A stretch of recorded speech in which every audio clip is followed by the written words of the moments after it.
ಬೆಳ್ಳನೆ ಓಲೆಯ ಹೇಗೆ ನಾವು ಓದಲಿ ಇದು ಓದು ಓಲೆಯಲ್ಲ ಬರೆದುಕೋ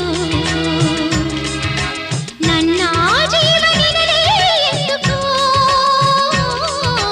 ನಿನ್ನ ಮನದ ಮನೆಗೆ ತಂದುಕೋ ಈ ಕಂಗಳ ಬಾಗಿಲ ಬಾದರೆಯುವೆ ಬಂದು ನೀ ಸೇರಿಕೋ